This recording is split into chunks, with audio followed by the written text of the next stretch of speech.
So hello friends, welcome back again to my YouTube channel. आज हम जो topic लेके आए हैं ऑर्गेनिक केमिस्ट्री का, ये टॉपिक है effect of hydrogen bonding in या फिर on IR frequency. IR frequency जो होता है उस पर आपके हाइड्रोजन बॉन्डिंग का क्या फ़र्क पड़ता है, क्या इफेक्ट पड़ता है। आप आईआर स्पेक्ट्रोस्कोपी पढ़े हैं, मैं इंस्ट्रूमेंटेशन बताया हूँ, और आपने प्रीवियस में स्ट्रेचिंग बेंडिंग इत्यादि पढ़ा है ना। इस तरह से अगर कोई बॉन्ड है तो अगर वो इलोंगेट होता है या फिर श्रिंक होता है, सिकुड़ता है या फैलता है ना, वेंगिंग, ट्विस्टिंग इत्यादि जो होता है, ये सीजरिंग होता है। इस तरह से अगर वो दोनों एक दूसरे के नज़दीक आते हैं दोनों बॉन्ड, तो इस तरह से हमने पढ़ा है। ठीक है, आईआर स्पेक्ट्रोस्कोपी में क्या होता है, बॉन्ड के वाइब्रेशन का स्टडी करते हैं। ठीक है, बॉन्ड जो है किस तरह से मूव कर रहा है, कैसे वाइब्रेट कर रहा है, उसकी स्टडी करते हैं।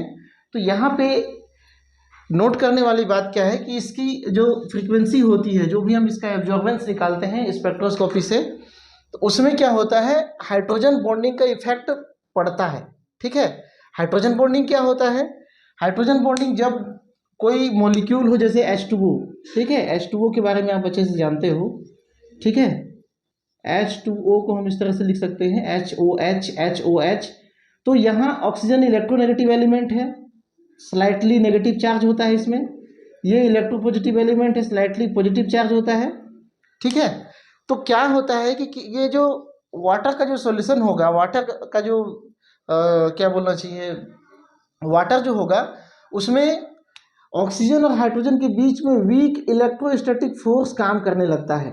ठीक है, मतलब कमजोर विद्युत आकर्षी बल यहाँ पे कार्य करने लगता है, क्योंकि यहाँ पे नेगेटिव चार्ज और यहाँ पॉजिटिव चार्ज इलेक्ट्रोनेगेटिविटी डिफरेंस के कारण उत्पन्न हो रहा है। ठीक है, इलेक्ट्रोनेगेटिविटी डिफरेंस के कारण उत्पन्न हो रहा है इस वजह से। ठीक है, इससे क्या होता है कि इसका जो बॉन्ड स्ट्रेंथ होता है OH का, वो क्या हो जाता है, कम हो जाता है।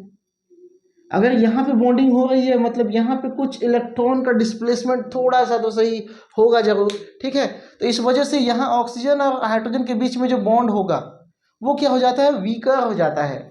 किसकी तुलना में, जब ये आइसोलेटेड हो, मतलब ये अगर सिंगल मॉलिक्यूल हो तो उसमें जो बॉन्ड स्ट्रेंथ होगा वो ज़्यादा होगा। लेकिन अगर वहीं पे बहुत सारे मॉलिक्यूल हो, उनके बीच में हाइड्रोजन बॉन्डिंग हो जाए, तो ये बॉन्ड क्या हो जाएगा, वीक हो जाएगा। बस इसी कॉन्सेप्ट को यहाँ पे आपको अप्लाई करना है। इसी कॉन्सेप्ट को हम यहाँ पे स्टडी करते हैं आईआर स्पेक्ट्रोस्कोपी में, है ना। अगर हम किसी विशेष मॉलिक्यूल को ले लें जिसमें क्या हो, हाइड्रोजन बॉन्ड प्रेजेंट हो, तो क्या होगा उसमें, उसकी फ्रीक्वेंसी में, उसके एब्जॉर्प्शन फ्रीक्वेंसी में, मतलब OH जो बॉन्ड है उसका जो बॉन्ड फ्रीक्वेंसी आएगा आईआर का, वो कितना आएगा। अगर हम अल्कोहल या फिनॉल की बात करें, मान के चलो हम ये मान लेते हैं कि ये जो OH है अल्कोहल या फिनॉल में है। ठीक है, इधर क्या होगा,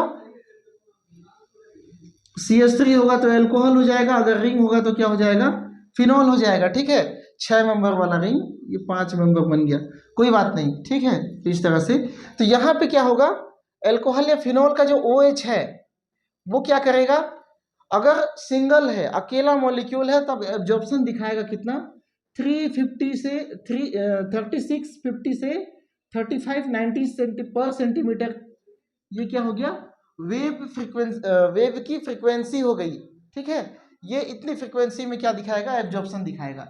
लेकिन अगर हम क्या कर दें, उसको एक सॉल्यूशन के रूप में ले लें, अगर यहाँ हाइड्रोजन बॉन्डिंग मौजूद हो, तब की स्थिति में इसका जो एब्जॉर्प्शन आता है वो इससे कम आता है। यहाँ पे 3650 था, यहाँ पे 3550। ठीक है, कम हो गया, कहाँ तक कम हो गया, 3200 तक कम हो गया। मतलब ये कहा जा सकता है कि यहाँ जो बॉन्ड स्ट्रेंथ था, फोर्स कांस्टेंट इसको कह सकते हो, फोर्स कांस्टेंट जो था इस बॉन्ड का, वो क्या हो गया, कम हो गया। मतलब यहाँ पे फोर्स जो है कम हो गया, इसीलिए कम पावर में ये क्या कर रहा है, एब्जॉर्प्शन दिखा रहा है। पहले इलेक्ट्रॉन अपने जगह पे थे, अब ये चूंकि हाइड्रोजन बॉन्ड इस तरह से बनाएगा, ठीक है, इस तरह से हाइड्रोजन बॉन्ड बनाएगा, तो हाइड्रोजन बॉन्ड बनाने के कारण क्या हो जाएगी, इसका जो बॉन्ड होगा ऑक्सीजन और हाइड्रोजन के बीच में, वो क्या हो जाएगा, कमजोर हो जाएगा। एग्जाम्पल में हम देखेंगे, ठीक है। तो यहाँ पे क्या हो जाता है, उसकी फ्रीक्वेंसी कम हो जाती है, मतलब वो कम एनर्जी में ही क्या करने लगता है, एब्जॉर्प्शन देने लगता है, कम एनर्जी में ही IR स्पेक्ट्रा देने लगता है, ठीक है। अब हाइड्रोजन बॉन्ड दो तरह का होगा, हाइड्रोजन बॉन्ड जो होगा वो क्या होगा, दो तरह का होगा। कैसे, देखो ये जो मैं बोल रहा हूँ ये सब आपको नोट्स में लिखना है, ठीक है, आपको समझाना है कि यहाँ हो क्या रहा है, हाइड्रोजन बॉन्ड का इफेक्ट कैसा हो रहा है। अब यहाँ पे देखो इंटर मोलिक्यूलर हाइड्रोजन बॉन्ड और इंट्रा मोलिक्यूलर हाइड्रोजन बॉन्ड, ये क्या होता है, इंटर मोलिक्यूलर मतलब एक ही मॉलिक्यूल के अंदर में ही जब हाइड्रोजन बॉन्ड बने तो उसको इंटर मोलिक्यूलर हाइड्रोजन बॉन्ड कहते हैं। इंट्रा मोलिक्यूलर क्या होगा, दो अलग अलग मॉलिक्यूल यहाँ पे हमने लिया है ना, ये हमने लिया है पैरा पोजिशन पे हाइड्रोक्सी है तो पैरा हाइड्रोक्सी, और ये है क्या, एसीटोफिनोन, ठीक है, ये एसिटिक एसिड का एक ग्रुप है ये, है ना, एसिटिक एसिड, यहाँ H होता तो ये क्या हो जाता, एसिटिक एसिड हो जाता, एसीटोफिनोन हमने लिया है, ठीक है। अब एसीटोफिनोन में देखो दो एसीटोफिनोन मॉलिक्यूल अगर सॉल्यूशन में रहते हैं या उससे अधिक रहते हैं तो इनके ऑक्सीजन और हाइड्रोजन के बीच में हाइड्रोजन बॉन्डिंग पाई जाती है, जिसका जो अगर हम फ्रीक्वेंसी लेते हैं तो क्या मिलता है, 3130 सेंटीमीटर पे हमको क्या मिलता है, पर सेंटीमीटर पे क्या मिलता है, पीक मिलता है, ठीक है, इतना पे पीक मिलता है, ठीक है। अगर हम इसी को आइसोलेटेड कर देते, इसी को आइसोलेटेड अलग अलग कर देते तो इसका पीक हमको कहाँ मिलना चाहिए, इस रेंज में मिलना चाहिए, कितना, 3650 से 3590 के बीच मिलना चाहिए, लेकिन ये इतना मिल नहीं रहा है, ठीक है जी। अगर अलग अलग कर देते तो इसका रेंज हमको यहाँ से यहाँ तक मिलता, इस ऑक्सीजन हाइड्रोजन का पीक, ठीक है जी। तो यहाँ पे क्या पड़ रहा है, यहाँ पे जो OH ग्रुप है उसका फ्रीक्वेंसी क्या हो जा रहा है, कम हो जा रहा है, क्यों कम हो जा रहा है, क्योंकि इलेक्ट्रॉन का डिस्प्लेसमेंट कुछ इधर हो जा रहा है, कुछ मात्रा में इधर हो जा रहा है ना, जिससे ये वाला जो बॉन्ड है वो क्या हो जा रहा है, कमजोर हो जा रहा है ना, ये क्या हो जा रहा है, कमजोर हो जा रहा है। देखो अगर ये जो लिख रहा हूँ आपको अगर नहीं दिख रहा होगा तो रिजोल्यूशन बढ़ा के देखिए, पहले शिकायत आती थी तो मैंने बोर्ड पे पढ़ाना बंद कर दिया था, नोट्स पे पढ़ा रहा था, अब फिर मैंने बोर्ड्स पे थोड़ा बड़ा बड़ा लिख के जो है ट्राई कर रहा हूँ कि कैसा होगा, तो ये उसके बाद ये फर्स्ट वीडियो हो रहा है, ठीक है, बोर्ड पे, ठीक है जी।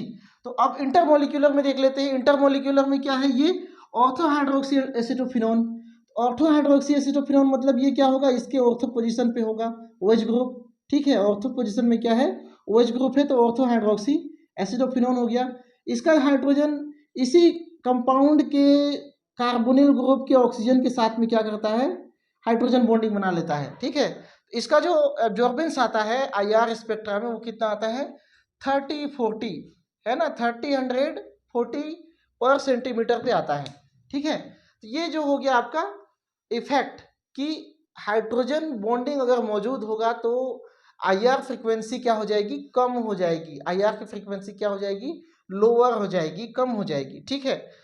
अब इस पे हम एक और एक्सपेरिमेंट करते हैं, एक्सपेरिमेंट क्या करते हैं, हम ये पता लगाने का प्रयास करते हैं कि ये ऑर्थो सब्स्टिट्यूएंट है या फिर पैरा सब्स्टिट्यूएंट है, ठीक है। इसको आइडेंटिफाई करने के लिए क्या करेंगे, हम इसका डाइल्यूशन कर देंगे, डाइल्यूशन मतलब तनुकरण कर देंगे। डाइल्यूशन करने से क्या होगा, डाइल्यूशन करने से ये दूर दूर चला जाएगा, ठीक है, ये दूर दूर चला जाएगा मतलब इसके पास हाइड्रोजन बॉन्ड बनने की पॉसिबिलिटी बहुत कम हो जाएगी, ठीक है। मॉलिक्यूल दूर दूर चला जाएगा तो यहाँ पे हाइड्रोजन बॉन्ड बनने की टेंडेंसी क्या हो जाएगी, बहुत कम हो जाएगी। उस कंडीशन में इसका जो एब्जॉर्बेंस है वो कितना आ रहा है, 3600 पर सेंटीमीटर के आसपास आता है, ठीक है। मतलब अगर यहाँ हाइड्रोजन बॉन्ड अगर हम हटा दें तो इसी का एब्जॉर्बेंस कितना आ रहा है, 3600 के 3600 के अराउंड आता है, ठीक है। अगर हम डाइल्यूशन बढ़ा दें, तनुता कर दें, तनुता बढ़ा दें, तब की बात हो गई। अब इंटरमोलिक्यूलर अगर होगा, इंट्रामोलिक्यूलर में तो फर्क दिख रहा है, लेकिन इंटरमोलिक्यूलर में क्या होगा, अगर इंटरमोलिक्यूलर में अगर हम डाइल्यूशन बढ़ाते हैं तो इसके फ्रीक्वेंसी में कोई चेंजेस नहीं होता, नो चेंज। मतलब हम ये स्पष्ट रूप से कह सकते हैं कि ये जो आइसोटोप होगा वो क्या होगा, ऑर्थो हाइड्रोक्सी एसिटोफिनोन होगा, जबकि ये वाला क्या होगा, पैरा हाइड्रोक्सी एसिटोफिनोन होगा। क्यों, क्योंकि इसमें तनुता बढ़ाने पर इसका जो वेव फ्रीक्वेंसी है उसमें क्या हो जा रही है, वृद्धि हो जा रही है। वृद्धि क्यों हो रही है, हाइड्रोजन बॉन्ड इसको मैं दूर दूर कर दे रहा हूँ, अभी यहाँ पे मैं मूव तो नहीं करा सकता, लेकिन मैं ये डायग्राम में तीर का निशान जरूर दिखा सकता हूँ। इसको मैं दूर दूर करा दिया। अब यहाँ पे इतनी क्षमता नहीं है, इतना अट्रैक्शन फोर्स यहाँ पे काम नहीं करेगा कि यहाँ पे हाइड्रोजन बॉन्ड बन सके। ठीक है, तो ये हाइड्रोजन बॉन्ड यहाँ पे क्या हो जाता है, ब्रेक हो जाता है। अब हाइड्रोजन बॉन्ड ब्रेक हो जाएगा मतलब ऑक्सीजन का इलेक्ट्रॉन अपने तरफ, हाइड्रोजन का इलेक्ट्रॉन अपने तरफ OH की तरफ। ठीक है, डिस्प्लेसमेंट हो जाता है। मतलब पहले जो आइडेंटिकल कंडीशन था, आइसोलेटेड कंडीशन था, वो कंडीशन अब यहाँ पे जनरेट हो चुका है। इसलिए इसकी वेव फ्रीक्वेंसी क्या हो जाती है, बढ़ जाती है।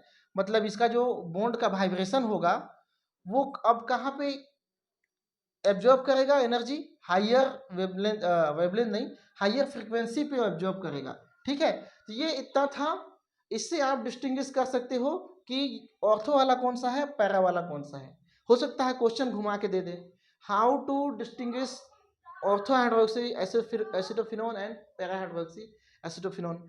तो आप स्पष्ट रूप से ये लिखना कि हम IR फ्रीक्वेंसी के द्वारा इसको आइडेंटिफाई कर सकते हैं, और उसके लिए हमको क्या कराना पड़ेगा, इसका डाइल्यूशन बढ़ाना पड़ेगा।